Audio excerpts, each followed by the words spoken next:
Hi everyone, welcome back to Healthy Share with Claire, episode 4. Thank you for joining me this week. I'm going to go ahead and jump into my favorites that I have been loving over the past few weeks and been using like crazy. So I'm going to go ahead and get started. So the first thing I'm going to talk about is actually not a food product. Surprise, surprise. This is the Kiss My Face shampoo, the big body for fine hair. So obviously I have thin hair. I have a lot of it, but I have thin hair. And so I definitely need a volume boost. And so I pretty much always look for that in shampoos. And I came across this one. I needed a new one.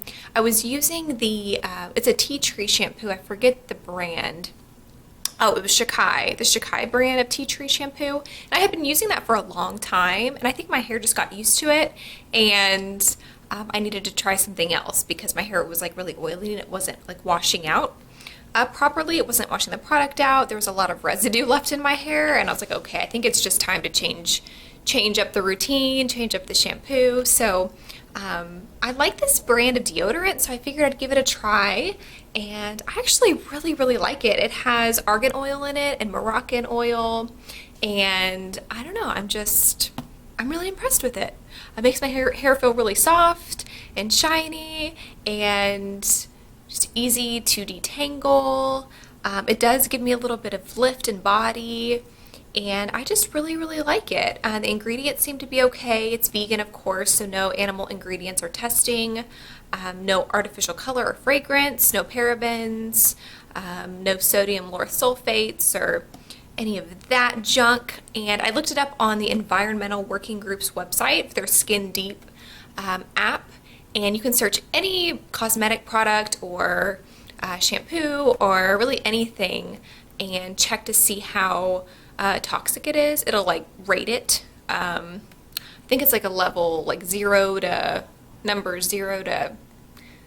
10 or something like that. I don't know, but the toxicity correlates with the number. And this one I think had a 2, so that's a good thing. From 0 to 3, I believe, or 0 to 2 or 0 to 3, I believe it's pretty much safe. So anyways, I really like it, and yes, okay, so that's my first love over the past few weeks. And okay, so the next thing, I have so many great things, I don't even know where to go next. The next thing I'm going to share is, okay, this oatmeal, which is the Ancient Grain Oatmeal by Purely Elizabeth, which I've been eating every single day since I got it last Friday.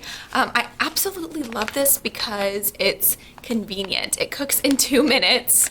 It's so easy to prepare. It's healthy, honestly, really healthy. A lot of packaged products these days are not so healthy, especially oatmeals, because they add a lot of sugar and a lot of refining, and this does not have that. This is gluten-free, no added sugar, quick cooking. Basically the ingredients, I will list them for you. Gluten-free oats, all organic as well, which is wonderful. Quinoa flakes, chia seeds, amaranth puffs, hemp seeds, flax seeds, and it's absolutely delicious. Those are all the ingredients that are in this, which is just wonderful. So each serving is 7 grams of protein, 5 grams of fiber, a lot of omega-3 fatty acids, just really wonderful. It's, your average, I guess, not average oatmeal, obviously it's better than average, but when it comes to taste, it's pretty bland on its own. I don't mind kind of bland tasting foods, but so usually I spruce it up with stevia, like liquid stevia, and that really helps a lot. And then I add fruit on top, of course, peaches, strawberries, bananas, cinnamon, and that really takes it up a notch, or 2, or 3, or 4. And it's just super delicious. And I just love this brand because I think most all of her products, if not all of them, are vegan, and just super duper healthy. And it's packaged goods and convenience, but it's healthy, like truly healthy. So anyway, yeah, I've been loving this and eating it every single morning with coconut milk, and I heat it up over the stovetop, and it's just absolute perfection. And I love it so much, and I feel so great after. It doesn't feel heavy. I feel energized, not weighed down, and so it's just a great start to my day. So, okay, the next thing, okay, I'm battling between these two here. I'm gonna go with this one. Okay, so I made chocolate donuts this week for the first time, which is something I've been wanting to do for a while. They're vegan, gluten-free, soy-free, and refined sugar-free, of course. So I didn't know how they were going to turn out because usually when I bake vegan and gluten-free goods, they don't turn out so great. I have not had the best luck with it. So this one actually turned out really well, and I was really happy. I got the recipe from Pure Ella. I'll link it below, but this is kind of how they look. You can see I used my little donut pan, and they were like, I think 12 mini donuts that came out. So yeah, absolutely delicious. I have to say they are quite dense. So honestly, I would consider them more of a muffin, but there are some donuts that are denser. So I don't know. They're definitely not your, typical flaky kind of donut that are not healthy for you, but these are actually good for you. Like, there's coconut oil in it. I used Bob's Red Mill gluten-free flour. There's baking powder in it, coconut sugar, which is what really sweetens it up, cacao powder, obviously, coconut oil, if I didn't say that already. So yeah, it's actually pretty good for you, and it's a healthy-ish treat. So, and you feel kind of sinful eating them because they are really, really, really delicious. And I had this idea that popped into my head, like, what can I put on top of it? Like, what kind of icing? It doesn't really need it, but like a strawberry icing, oh my gosh, I might have to make that tomorrow and put that on top of these. That would just be incredible. Or I could even make my Nutella or my chocolate hazelnut spread that I have on my blog, which is to die for, and I could put that on this if I really wanted to take it to like another mega chocolate level. So yeah, I have options, don't I? So anyway, I'll post that recipe below from Pure Ella, and yeah. So, okay, I don't know how that can be topped, but we're gonna try. Okay, so my last item for you guys is tempeh bacon. And this is what it looks like. Okay, I'll just take a piece so you can see a little bit better, so I don't drop them all over the place. So this is tempeh bacon, and I have posted a recipe for my tempeh bacon recipe on my blog. I posted that yesterday, so you can go check that out. It's absolutely delicious. Tempeh bacon is wonderful because it's high in protein. So it's a fermented soy product, basically. You can find out more on my blog post, but it's fermented soy.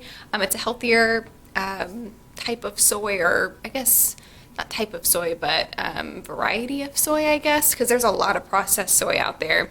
And soy is also genetically modified. About 93 roughly percent of soy crops in the United States is genetically modified. So you have to be really careful and make sure to buy organic, because that ensures that it's not GMO. So anyway, I've been putting them in my sandwiches. So like a avocado, tempeh bacon lettuce sandwich with vegan mayo. So a lot of people like BLTs, so you can just trade that out and use like tempeh bacon instead. So yeah, that's been delicious because I've missed sandwiches so much that it really is just, it kind of satisfies that craving for me. It has like a salty flavor, really flavorful. It is a little bit different than your normal traditional pork bacon in that the texture is just different. It's softer. It's not really like super crispy or crunchy, but it's so much better for you, so much better for animals because you're saving animals' lives. You don't need to eat pigs on a plate when you can have tempeh bacon. It's just so delicious, so good for you. A lot of protein. One serving is 16 grams of protein, which is wonderful. So a great plant-based source for you there. Okay, what else was I gonna say? I've put it on my nachos.